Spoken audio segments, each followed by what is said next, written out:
What's up, guys? This is Webby back again for your Monday Night Raw review. We are just 13 nights away from Elimination Chamber. 13 nights away. We are on our way to WrestleMania. The road to WrestleMania is in full force, in full effect. Tag Team Championships for the women. The only thing I can say about that is right now is congratulations to Monday Night Raw. You are doing something right. You are having them actually qualify to get into the Elimination Chamber. Unlike the show that we usually praise, SmackDown Live. What else did Monday Night Raw bring to us tonight? Kurt Angle. We're going to dive into Kurt Angle. Teasing retirement, making us watch again that, let's be honest here, as much as we either really like seeing you suck, you suck, you suck, you suck on TV, he doesn't have it anymore. Be great to see him on TV in different roles. But as a wrestling role, he doesn't really have it anymore. He is very winded, and we can clearly see that. And quite frankly, WWE, how many times do we have to watch this on our television set? Him get beat up week in and week out every single time he is on Monday Night Raw. It is one thing to use your superstars, legends, to help build up the superstars of today. It's another thing to embarrass the legends that you have. And that's exactly what Kurt Angle is doing out there. Whether it's from the wrestling aspect, getting beat up all the time. I don't care how many German suplexes he hit tonight. Or if he had his hand raised, held high by Braun Strowman. He's getting embarrassed. When the commentary team is saying Baron Corbin and Drew McIntyre has dominated most of this matchup. Come on. Give me a break. Now, I get it. We all get it. Building the future. But still. But to get off that high horse, WWE tonight did do some things that could have went in the right direction, but absolutely killed it and crushed it. Okay?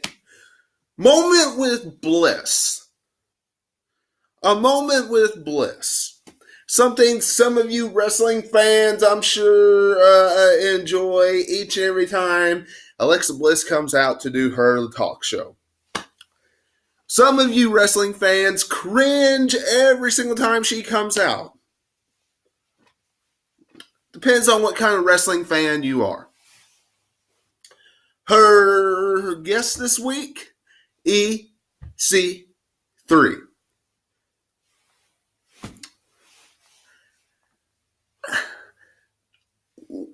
My personal opinion about this is this could have been a perfect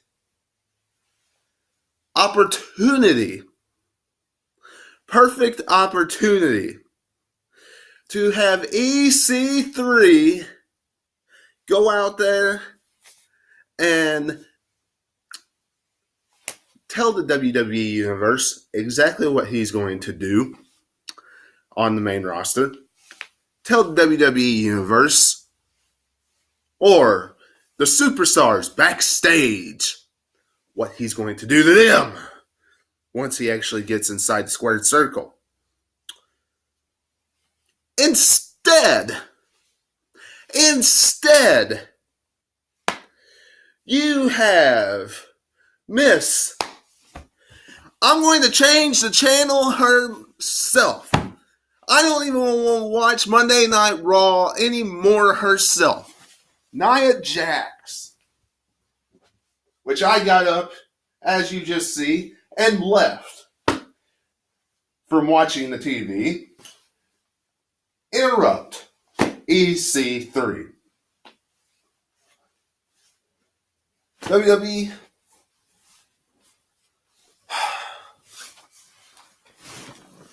get it through your head. Get it through your thick skull. Nobody wants to see Nia Jax. Nobody.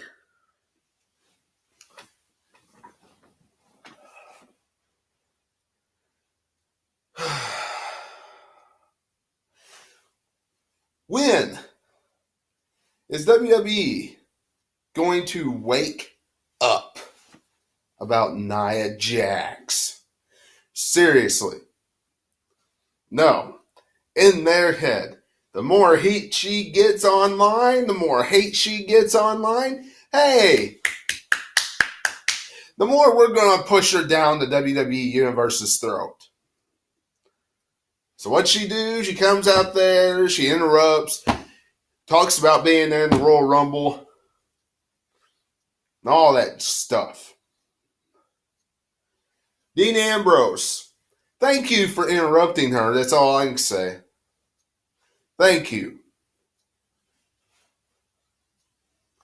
Interrupts her, says, you must have a major crush on me, and then seems to take over the entire Moment with Bliss segment by interviewing EC3, in which he gets cold-cocked by EC3, and they have a match. Good idea. Okay, wrestling fans, WWE, good idea. Now, we all know Dean Ambrose, they've announced not signing a new contract with the WWE, which means after WrestleMania, goodbye, Dean Ambrose. Pretty much what that means. Now, if all that's true, and that's not a hoax, this could have been played up so much better than what it was. EC3 and Dean Ambrose could have had an awesome matchup tonight. Not just a quick victory. He stole a victory. He got a cheap victory. Oh, come on. You know he really can't do that. Renee Young. You know that was a mistake. Renee Young. That was a cheap victory. That could have been a great classic matchup. Put EC3's ability out there for the WWE Universe to see. Instead, really short, quick matchup, and it's done. But once again, Dean Ambrose is putting somebody else over. It does make sense, seeing how he's on his way out. Y'all let me know what you're thinking about all of this that I've mentioned just far right here on this review. Plus, If you're not a subscriber yet to this channel, don't forget to become one today. Join me on this journey right here on YouTube. Follow me on Facebook and Twitter at 2007 Webby. Once you get to those websites, that would be much appreciated. And go back and watch anything you have missed on the channel this past week. Be much appreciated. Now, to continue on with Monday Night Raw, we had Double J, Jeff Jarrett.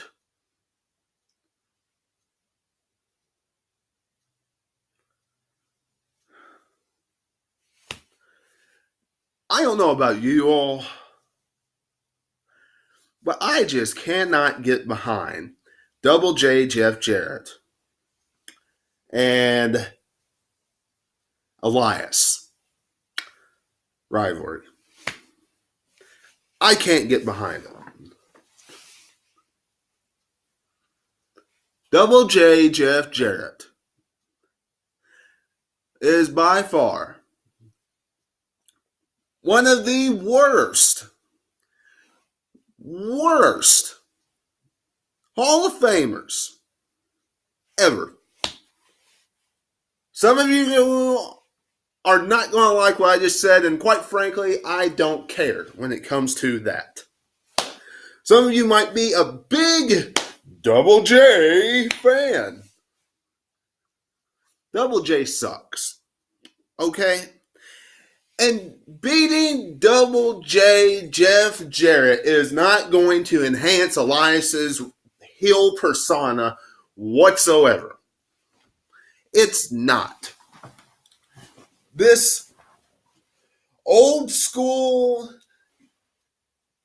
music character getting beat by the new school music character, it's not going to do jack. You know, there's a rumor going around that Elias very well might face The Undertaker at WrestleMania. If The Undertaker is facing Elias at WrestleMania, WWE, this is your start to building Elias to face the dead man? Give me a break here. Double J Jeff Jarrett and Road Dogg, a.k.a. the Roadie, if he's by Double J's side. This is your start. This is... who can get behind this crap?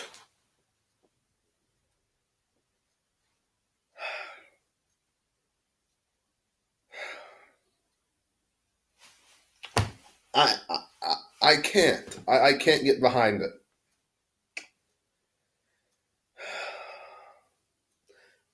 I would pick any other Hall of Famer for him to beat than Double J Jeff Jarrett. Any. Coco Beware.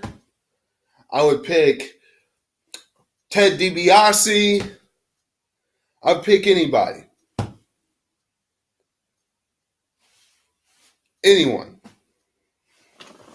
Can't get behind that garbage. Now, moving on.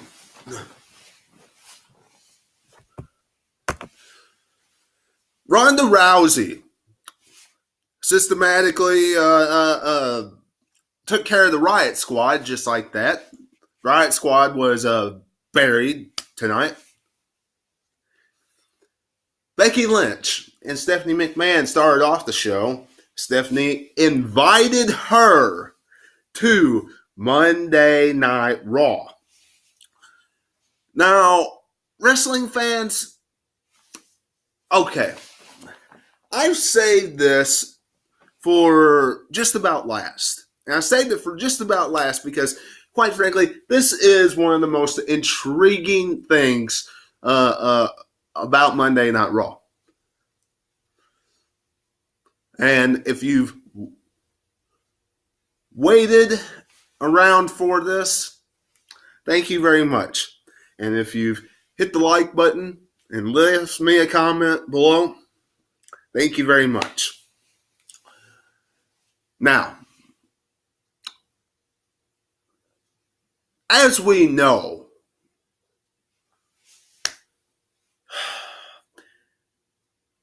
Charlotte, more than likely,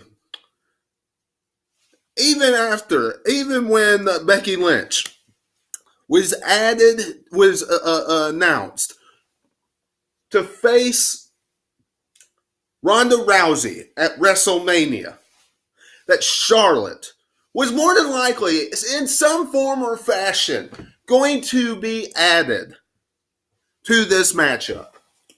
We know that. We knew that was going to happen. Okay?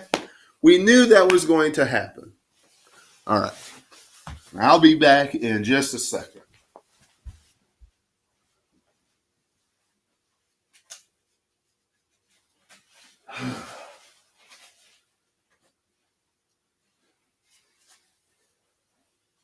And the question was, how was Charlotte going to get added to the match? Well, we pretty much have gotten our answer tonight. Pretty much. Wrestling fans, I don't know about you, but this is one of the worst ways you could possibly get somebody added to this main event spot at WrestleMania. Now, I'm not going to sit here and say that it's going to put a downer to the matchup or that it's going to make the match suck or it's going to devalue the match or anything of that nature. Okay, I'm not going to say that.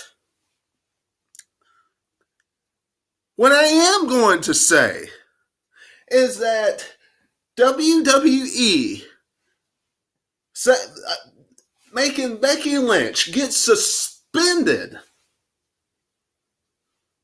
over a storyline knee injury because she won't see medical doctors. And now we know they're going to pull something out of their hat where Charlotte's just going to win a match or get in Ronda Rousey's face, something of that nature, and then she'll challenge Ronda Rousey to a match, or they'll just name Charlotte because Charlotte was the last one to get eliminated, is a poor way to get Charlotte into the into the main event spot at WrestleMania 35. And if anybody thinks that is a cool, great, fantastic way to get Charlotte into that main event spot, that's really not her earning a way in. She didn't earn any way into that main event spot. She didn't win any match to get into that spot. Nothing. Becky Lynch was tweeting all over. You see what's going on here, right? All this stuff. Yeah, we see what's going on, Becky Lynch. This is their way of putting Charlotte into the main event. Putting the political side into the main event of WrestleMania 35. I'm not going to sit here and say it's going to make the match worse. It's still going to be a great match. But that's beside the point. That does not change the fact that Charlotte is getting put in there in a very, very poor way. That's all I gotta say about it. Now, Heavy Machinery, the Lucha House Party, the B Team, and the Revival. This, the only thing I could say about the tag team division on Monday Night Raw when they did this match, look at this tag team match that they had. Did you think anybody in this tag team match was going to win besides the Revival? No, absolutely not. Heavy Machinery? Absolutely not.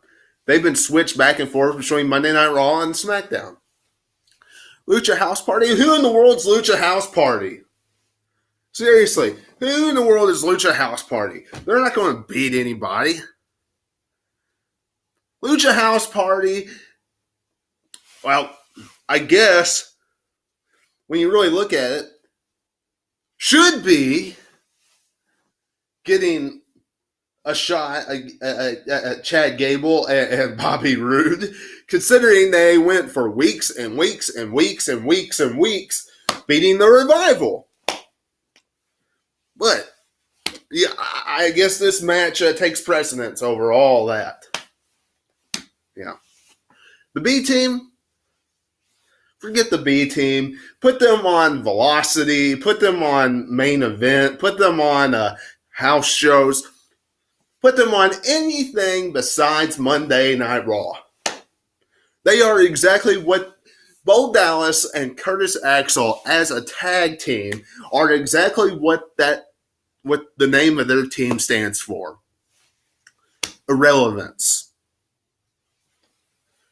And the Revival, look, they have gotten so many opportunities now.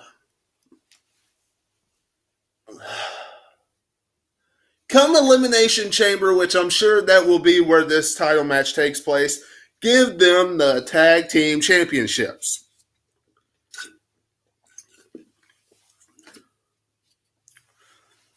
Finn Balor and Almighty Cringely.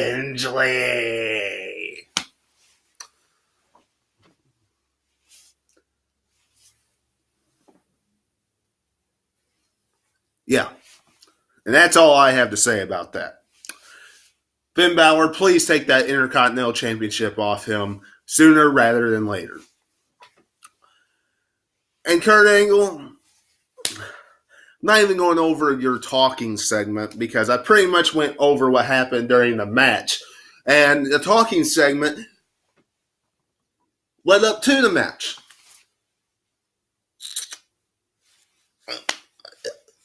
Whatever. And that was Monday Night Raw. It was just a blah show. Seth Rollins wasn't on it. Probably playing off the 6 F5s effect from last week. That's all. Rumors that he was injured. Probably playing off 6 F5s. Until I hear concrete evidence that he's injured, I'm not going to believe that he's injured. Probably just giving him some time to rest up. And storyline-wise, he took an absolute huge beating from Brock Lesnar last week. So they're giving him some time to kind of heal up from that beating. It makes sense. But that's Monday Night Raw review. I'll see you tomorrow for SmackDown Live, where we will have a better show. And until I see you then, catch you on the other side.